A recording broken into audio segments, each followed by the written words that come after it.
Hello, everyone. This is part two of Uncommon Conversations, episode 15 of Uncommon Conversations. I am just trying to get him back on here.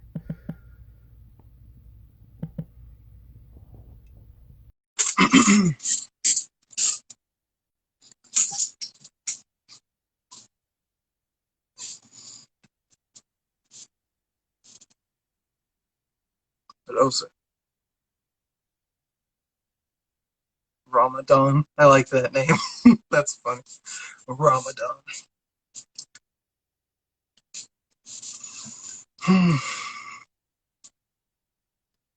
Hello, sir.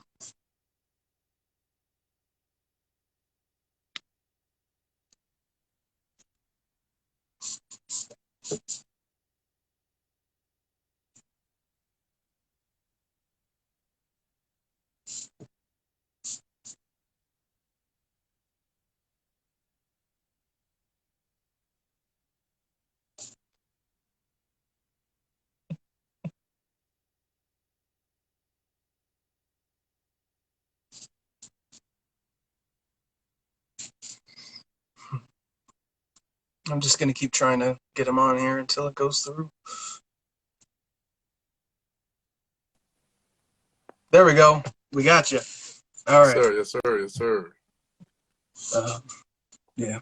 I think Yeah, so I don't remember exactly where we were, but just to sort of touch on the broader point we were sort of going back and forth on. Now you was breaking Um, down how the idea MLK had about the income oh, protecting UBI, you. yeah, Yeah, yeah. you So was that breaking that down UBI how that being so I call captive. it a UBISIL, Universal Basic Income Savings Interest and Loan System. Just to make it sort of to have a thing to call it. Mm-hmm. Sounds terrible, but it's something to call it. It's like a drug. You um, would see. I'm taking but some. You would see. UBISIL. Uh, but yeah, so I think that kind of a policy. So the only issue I have with our current welfare system, and that I consider our current welfare system to be a part of the modern version of systemic racism, is it gives you help when you're hurting, but as you try to better yourself, the help goes away faster than it came in the first place. Like you get $1,000 in new income, you lose more than $1,000 in benefits. That's the way the current system works. And so a lot of people get trapped in a situation where they're better off not helping themselves out of their situation. Yeah. Like they would be robbing their kid of health care if they, took a higher paying job, right? And those kinds of things really do hold people back. Yeah. And so that if you could get around that where you have a system like what I was talking about where the money's always coming in, it's always there, it's never going away, and everyone knows that everyone else in the state or in the country has that help there too. So there's an accountability there where everyone has the same access to this thing. So if you're hurting, it's got to be for some real, reason or whatever. There's going to be a little bit more of a individual responsibility when you get that help. But I think it's a healthy one because if you empower people to help themselves, they're always going to be better off than if they're looking elsewhere for help. You know, and that's the only issue I have with our current system is it makes people look elsewhere for help instead of to themselves, and so they don't develop or build themselves up as much as they could. And again, that creative, productive capacity, that's what makes us so special as humans. So I like to see that blossom. Right. Cool. Cool. So, yeah. I'm Anywho, enjoying this, yeah, I man. know Enjoying it. that was a lot. So, uh, so what are your thoughts on the big orange man? What are your thoughts on Trump in general across the board? If you care to share. You don't have to. I know he's kind of an old topic, a beaten to death topic. Nah, man. It's funny, and I know people discovered this later on. That dude Ben kind of prophesized that he's gonna be president. Or he's gonna run for president. I remember him even like joking on it with the Simpsons. Or they made a joke about it, him being the president. But he did say if he became if he ran for president, he would join the Republican Party. It'd be the easiest party to convince people to vote for him, and he did just that. I think he's probably one of the most honest presidents we ever had. So I'm like, I can't be mad. He tell you what it is, and we can't be mad. That's what Yeah. it is. You know what I'm Yeah. saying? But I just overall, man, I didn't too much care for him as a president. As far as how he conducted himself, um, I think his last 2 days got a lot of real issues. Um, yeah, I ain't too much care for him, man. It just if we're gonna keep it just on a presidential level, I think he probably one of the worst presidents we've had. Mm. You know, Yeah. and that's saying a lot. I don't think we ever had too many great presidents. Mm-hmm. Just from my perspective, from why thinking from my people in terms of my people, what we've endured in this country, I don't think we had a lot of great presidents. We had one here and there. I don't think we had a lot of great presidents. So he's just, to me, he's in that bunch of not so great presidents. Mm-hmm. I can understand that. Yeah, it's kind of funny because like when he's talking about I did more in 4 years than other presidents did, and like all this stuff, right? Nah. Well, it's interesting. It's interesting because it's like, who is he competing against, right? He's competing against a bunch of freaking hacks. Like for Yeah. pretty much since and Obama kind of got swallowed by the system. I don't want to call him a hack entirely, but he definitely got like shimmied in by the system, and it's hard not to. The system's bigger than any one person. Right. But we haven't had a real president in probably since JFK. Like even Reagan had his he was senile at the end. He had a lot of issues, and he had his own set of issues on the with the issues of the society and racial issues and things like that. I don't want to get Right. we could go deep into that, but he's probably the second closest to like a president who really led and made groundbreaking change, because people don't understand the 70s were a disaster economically, and Reagan turned that around and brought the economy back in order. Inflation was running out of control in the 70s, and that's what made a lot of people that were actually wealthier in 1969 poorer by 1979, because just their income got diluted so much in 10 years. Well, he had a good team. I'm not gonna put out on Reagan or the presidents. It's about the team you got. He had a good financial Yeah. team. I don't Yeah. even think Reagan was that great, man. He Yeah. had a good team. He has too many shady stuff that came up, which a lot of Yeah. them do. But Yeah.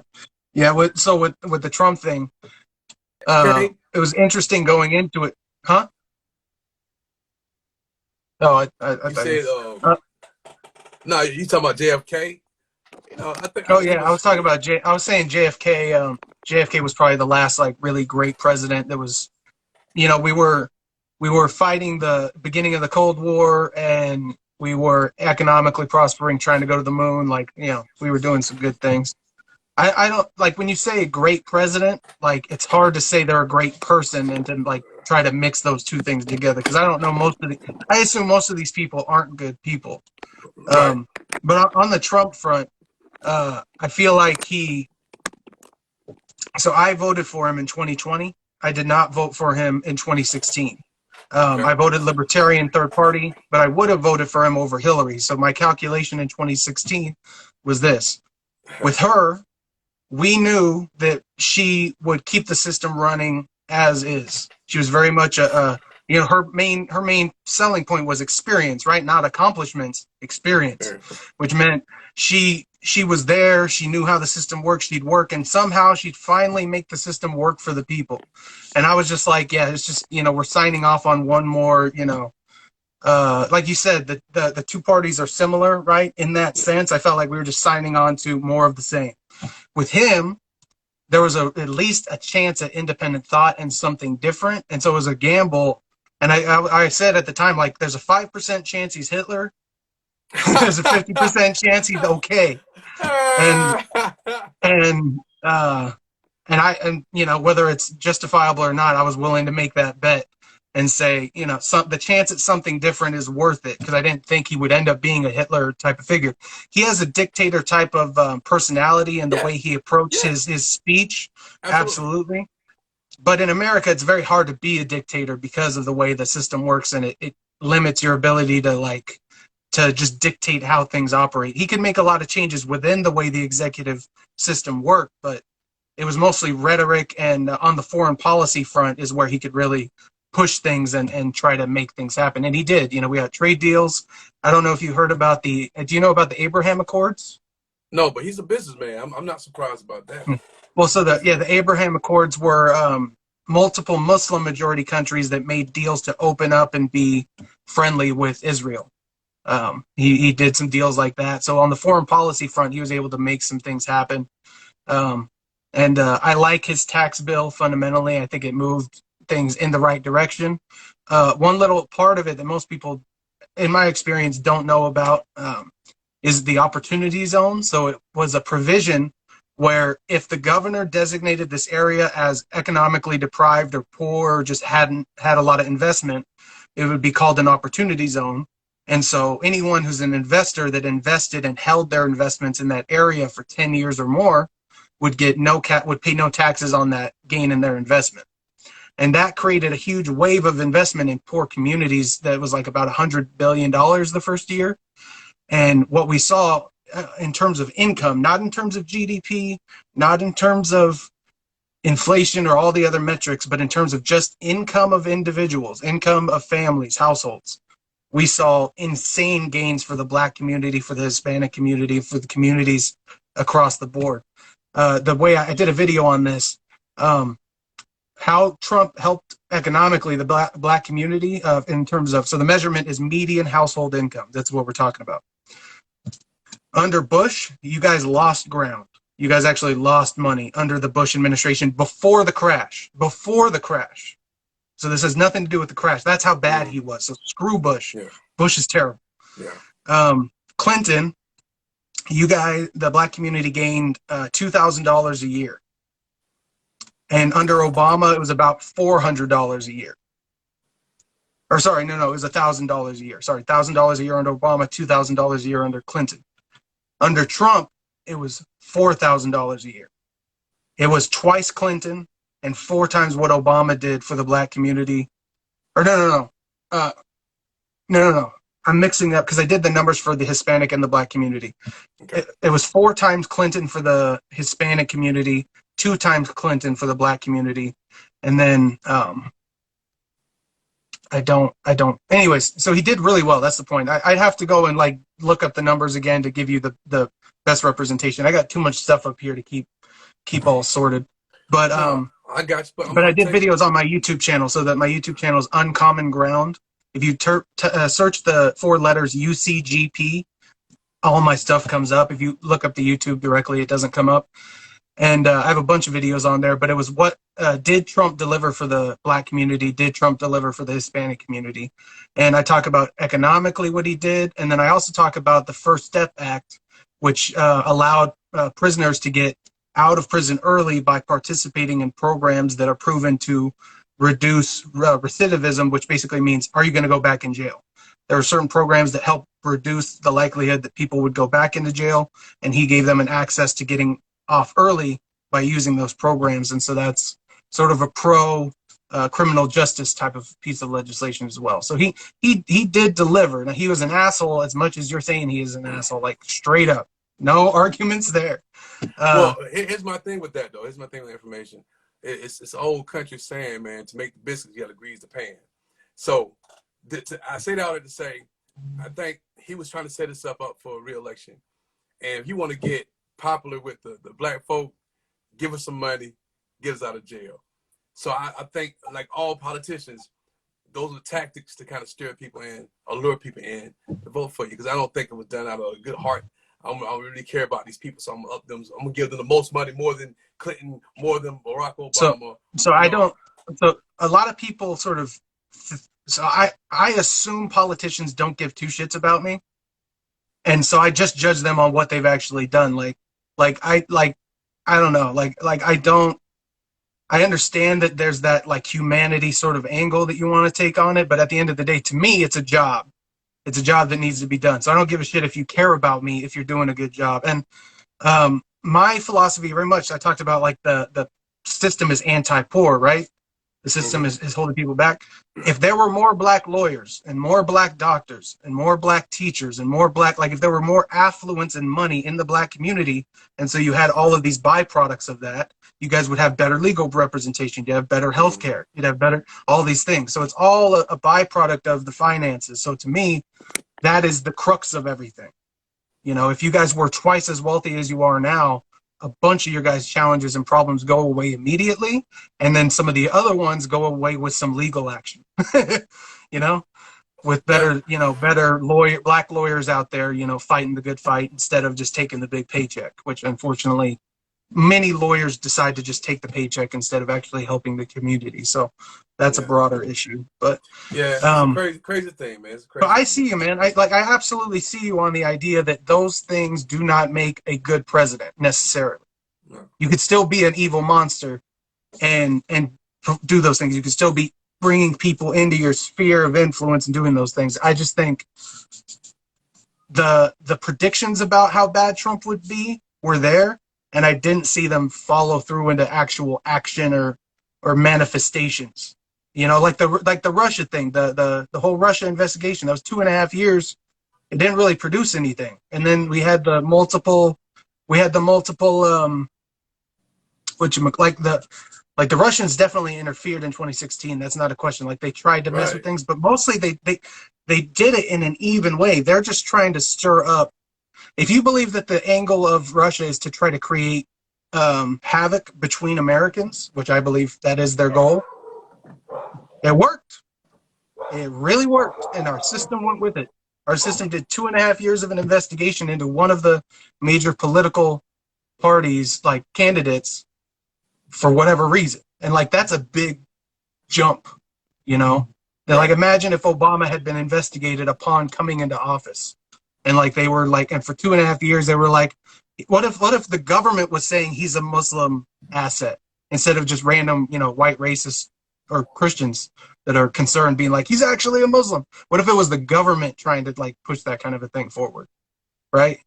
Like that was a trippy thing to happen.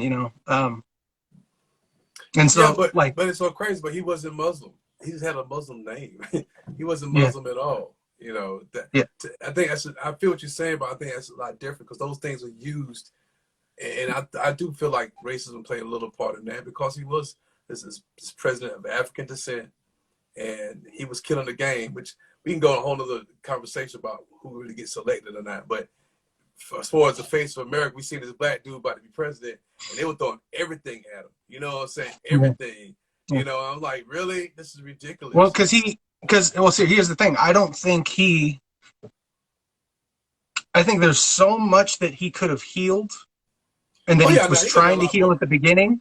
Yeah. There's so much that he was trying to heal at the beginning and that he could have healed, that if that was healed, a lot of people in power would be out of a job or would now be like the attention would go to them. If we weren't as focused on each other and the issues we're having sort of amongst the people, and we really like, because here's the thing, and I'm not good at calling this out every time, but I want to try to make a point to start doing this. He was not the first black president. He was the first mixed president. He's He biracial, but was that's a whole other he was conversation. biracial. He was attached to both communities. He was a person who embodied the connection of both communities. And if he had done that, and if we had had some sort of healing and moved to these other issues, there'd be a lot of people that their game would be kind of over. A lot of people that their whole sort of charities or TV presence or anything is related to this sort of debate. When the day comes, whenever it may be, that America is truly not racist, what are we going to do with all the civil rights organizations? What are those people going to do for their jobs? Right? Like when the day finally comes, what are those people going to do? They're not Well, going to want to lose their job. And so there's the danger of beyond the point of, and I'm not saying we need to end these organizations now or that the fight's over. I'm just saying, like, at some point we have to be able to well, to, well. to His look beyond it. couple things.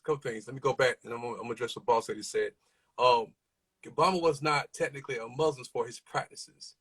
Matter of fact, he went to church in Chicago and I forgot the reverend name. They had to put a gag on that preacher because he was so what's the word I want to use? But he was so outspoken that he almost hurt Obama's election. But Yeah. now, as far Well, as the he's like, Rothschild, you could before, call him like a radical or an extremist pastor because his views are definitely not right, the right, right. average. but So my you could whole definitely point say he being, was an aberrant pastor. right, but my whole point being, as far as Obama's religious affiliations, he was a Christian. So he's a Baptist Oh yeah, yeah, kind yeah. of. No, Yeah, yeah. He was a absolutely. Yeah, Muslim, I'm not but even. I don't know if also didn't miss when I said this, but I said we can get a whole debate, a discussion about how presidents get picked and selected and put in there. So she made a statement about the Rothschild. Yeah, I'm very familiar with that, how that works. So I just wasn't going down that hole. But also, you say that he was biracial. Yeah, Jeremiah Wright. Thank you, man. But here's the thing, though. He used we all know he's biracial, but he used his blackness to the black community. To us, he was black, and I'm quite sure if Obama was a regular person, he get pulled over by a racist cop, they're gonna say he black. That's what it is. So he, a lot of Well, times. see, here's the thing, right? I'm telling you, like I've like and I'm not saying this in an intense way, but No, I you got said it. We talking, man. I'm It's all just good. now trying to say the mixed thing because I think it's important to remember. I think we It do a is disservice, like you're saying, when the cops pull him over and like you're just a black man. I think we all do a disservice by saying he's just a black president. Like he was much more. He was like not that it's not. I don't know. I just think there's something right, but interesting to be I created feel there. I you. don't even know. Like this is new territory for me. But I think like when you say he's just black, Well, here's the I don't thing. know. I Well, feel like there's robbing something from there. but I feel the same. But I'm telling you what the reality was and what was used in his presidency. He used the black card. Hey, I'm gonna be your black president. And we all saw him as a Mm-hmm. black president, and that's pretty much how the black vote was. Now I understand the whole beauty of being biracial. I got biracial friends. I feel they ain't just one race. I feel you. But on this political platform, Obama was a black president, and the world saw him Yeah, as a yeah, black president. That's what they saw him as. yeah. We know he was biracial. We knew that, but that was used. That was used as part of his election. He's gonna be your first black president. Mm-hmm. Kamala Harris is biracial, but we feel like she's the first black vice president. That's how it's sold. That's how we look at it. You know what I'm saying? And that's what's used. It's just what it Yeah. is. But he definitely was a human being. I feel all that. But in the world of politics and what you gotta do to use to get your votes, for the black votes, hey, I'm gonna be your black president, and we roll with it. You know what I'm saying? That's just what it What's a was. shame, you know, what's funny because like what you're talking about, and there's a lot of beliefs about the way the political system has to work that I think you can't argue Trump blew up, like just broke all of the norms, right? Like he like to me, I think Obama had a lot more power than he ever exercised. I Right. think he I could think you have. gotta be careful. I think a lot of us kind of understood, especially for the first term. We kind of knew that. Okay, you gotta kind of chill. We don't know how this thing gonna go, so you gotta kind of play it close to the chest. I think Yeah. I think we as speaking for black people that I know, I think for the second term we did expect a whole lot more to be done, and I think he still was trying to play the game a little bit, and we think that disappointed a lot of people. But I think he accomplished some things, and it's a good look for our younger generation to see that, and hopefully that can get more people involved in politics. Absolutely, absolutely, and yeah, I wish I knew more because I've only gotten more plugged into politics and the day to day as time has gone on. So I was younger when he was president, so I only got sort of a vague sense of like I saw his speeches, and then I got a Right. vague sense of sort of what policies and accomplishments he Well, had let me made, add but I this have too. not gone back and had a comprehensive sense of his accomplishments. So Yeah. I can judge him economically and on a few other Oh, policies that I care about, but that's different than what he was trying to do, you know. let me add this, and Prada, I got you. He had so many different artists, but at the same time, he faced a Senate and Congress who just from the dough said whatever he tried to put out, we vetoed it. They said that Mm-hmm. publicly just because, and we knew what it was. But for those who experienced racism a lot, we knew what racism looked like, tastes like, sound like, and for them saying that they're not gonna okay nothing he do, we knew what that was. So a lot of stuff he didn't Mm-hmm. get accomplished because they was just pretty much saying, oh, we ain't gonna pass it. We don't care what it is, we ain't gonna pass it. You know what I'm Yeah. saying? So he had to find ways to work around to get certain things passed. Yeah. But yeah, So when he I had say some that, negative so it's arguments, but interesting because they talk about the executive order. This person talks about the executive orders. I want to talk about your point, then I'll get back to that. Like part of that is just politics. Like every time a Democrat gets in, Republicans are like, we're not going to let him do anything. And then once Trump was in, the Democrats were like, resistance, resistance. We are the resistance. Like hold everything back like that. To some degree, that's politics, and that's always said. But not like that. No, not like that. I've been, like you said, the taste, the sound, like yeah. the I've been so. around a long And time. again, I if we're watch these talking about things. who was so it was Paul Ryan. I know Mitch McConnell's been there for forever. Mm-hmm. Um, I can believe it of them, so I'll give you that. Nah, I man, can. there's a lot of us on I'm it, like man. I treat them as suspect. I treat them as suspect. Like especially Mitch McConnell. He just Yeah, I don't like him. he's a devil. Anyways, But but but on the it's different executive, so though. when they're talking about Obama's power, what I'm talking about is what he like the norms he could have broken and the things he could have like when he spoke, people listened. So what he could have gotten like out of the country, I think, was a lot more than he did because there's these political norms and there's these commons or like best practices or whatever, or sort of rules of Washington that are the way you're supposed to do politics. And I think most of it's crap. Like honestly, like when it came to whether or not people voted for Obama the first time, it was about 49%. Would you have a beer with him? And 51%, or whatever it is. No, we'll say it's 60%. Will you have a beer with him? 30% he was black, and 10% what he actually stood for. Right? Like most people are not deep into the policy stuff and making judgments on that kind of a level. I know better than that. I know that's not how I did it for the longest time. Like it was because you can't until you know you don't know, so you can't make those sort of deep wonky policy judgments. And most of the time people can read people really well. You could tell if someone's you know well, a better person or a worse person often by their the way they to, act. to my point is that, and I'm 48 years old, so I've seen a lot of administrations, and I know the language.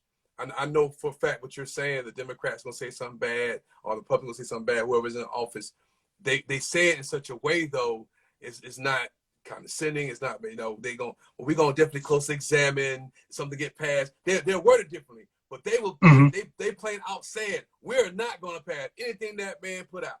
They said that. So Mm-hmm. it's definitely And different. yeah, once they say that, it's game over, kind of in terms of trying to be bipartisan. Like if people won't work with you, you're kind of like a lot of people are like on the right now are saying like Biden isn't being bipartisan or like he's not looking to the Republicans enough for leadership. It's like the Democrats have like by hair, but the Democrats have total control. So now is the time for them to get the policy done that they can only get done by themselves. Right. And then once they lose absolute power, then you start negotiating with the other side. That's how it always goes. So it's not shocking at all that right now we're not getting a lot of bipartisan other than the stuff that feeds corporations more money. We're not getting a lot of bipartisan support. I feel that. I feel that. Yeah. Um, So, do you have any thoughts or anything on global warming? I know this is kind of a random one, but I just thought I'd throw that out there. Oh, I haven't been keeping up as much as I should, but I'm a quasi environmentalist. I do teach my kids, man, about taking care of the earth, and I make sure I do my part. I'm not as vocal as I used to be about it, but it's something I always used to be about. Make sure we take care of the earth because the global warming is a real thing. I do believe that it's a real thing. I know some people think it's a hoax, Yeah, but I think it's a real thing, yeah, man.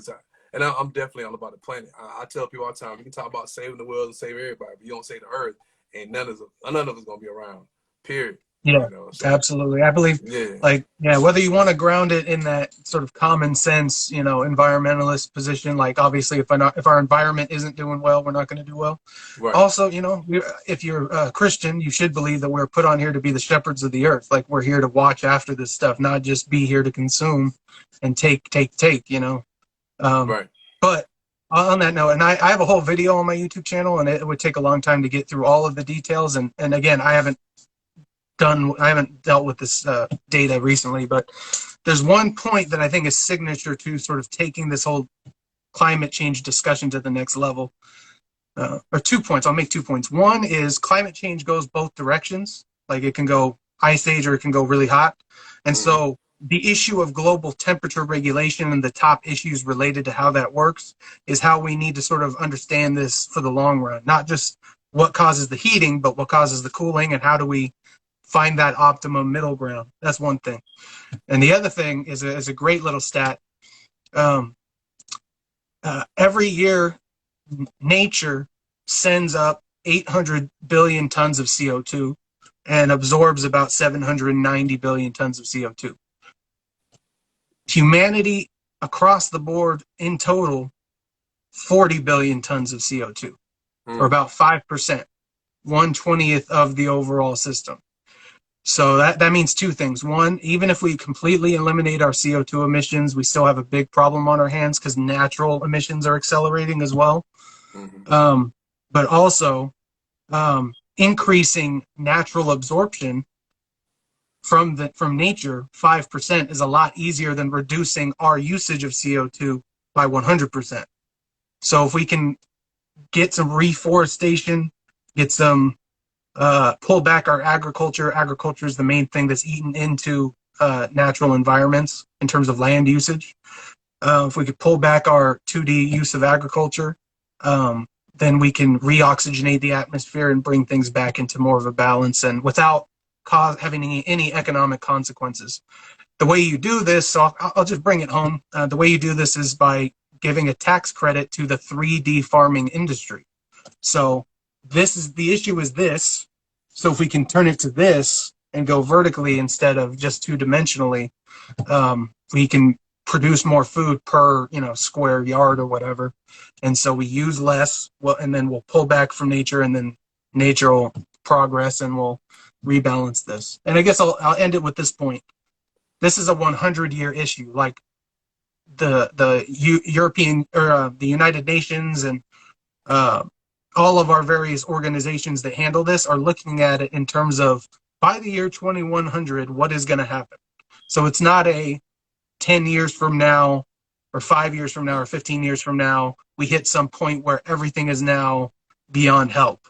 It's this long-term sort of project. And even the solutions that they're working on, which I don't consider solutions, like the Paris Climate Accords and things like that, they will only reduce global warming by like 0.1 or 0.2 degrees by the end of the century. Like they've said in their own models, it won't really fully solve the issue. So, well, you touched so we on got to go beyond farming. We touched on farming. It made me think about how even the farming industry is getting done wrong by the government. When you got companies like Monsanto's, stuff like that, who's that. they're killing them. You The know what I'm saying? former executive of Monsanto is the head of the FDA right now. That's crazy to me. That's That just approved the vaccine. Yeah, I'm glad you said that. Like, most people don't know, but it's a game, man. So it's kind of like now, and I'm bringing back to the hood. I'm representing the hood here. It's kind of crazy. We know these things exist, but we also know that we can't put a lot of energy in that when we're trying to survive. It's a whole game being played out here on the streets. We trying to survive, and even talking about the farmers, like they're getting hoodwinked too. So it's kind of hard to really put a lot of emphasis and concern on global warming like we should. Now, I think, like I said, I personally think that's a big issue, man. We about to tear this place up. The planet, it's gonna be like some after Earth stuff. You know what I'm saying? We don't get it together. Yeah. Well, yeah, like worst case scenario, we're dealing with food, supply chain issues and like major disruptions, like life not. It's not just people having to move or like small mitigating problems. Like worst case scenario, yeah, we can have some real like people not being able to feed themselves in rich countries, right? So to speak. So I'm all about trying to. Hey, I'm been on it right now, and y'all listening, man. Start growing your own food, man. Get some land and take care of that. Like I've been on it. I heard about this stuff. I don't know if you've heard about this. It's called Japanese spinach. And it's literally like a weed. You just plant it in your backyard and it grows like a weed really fast. It's more nutritious than regular spinach, Japanese spinach. And it's and you just pop it in there and it just grows. It's very easy to grow. So nice. I wrote that down. I'm gonna check that out, man. Cause I've been doing. I done started composting. I'm finna buy some garden bins, and I'm about to get to it, man. Nice. I'm definitely getting prepared. All right, so I've thrown a bunch of stuff your way. We've talked about a bunch of stuff. Do you have anything for me? Do you have any questions for me? You don't have to have any.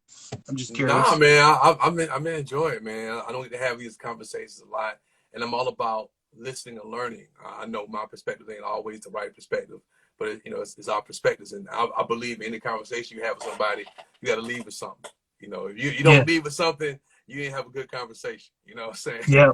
You know what Yeah. I'm saying? So Yeah. I hope that. When I was like 15 years old, I sort of formed in my head, like, if we go and we have an argument, I'm either going to learn something from it or I'm going to teach you something in the in between. So even if it goes sour and it's a heated argument, even then you can still get something out of it Right. if it's a good one. But yeah, to your point, yeah, Yeah. it's So good I've to. enjoyed it, man. Definitely. I appreciate you having me. And we definitely got to do this again, man. I'm Yeah, with it. yeah, I would love to. I'd love to. We'll have different topics and we'll see where we go with that. So yeah, we can call it here then. I really appreciate you coming on, sir. It's been a great Nah. conversation, Indeed. and Indeed. I really appreciate your art of various kinds. You definitely are a man who knows how to express himself in a beautiful way in many areas, and I appreciate that a lot. Appreciate you coming on and being willing to pull the trigger and just say, "Yeah, I'm going to come on." Like, Yeah. you have no idea how much time I've spent trying to convince some people that it's worth it to come on, you Hey, know? man. So Definitely. I appreciate it a lot, man. And Hey, yeah, salute to you, man. you have a good No one, doubt. sir. You too. Peace. Peace.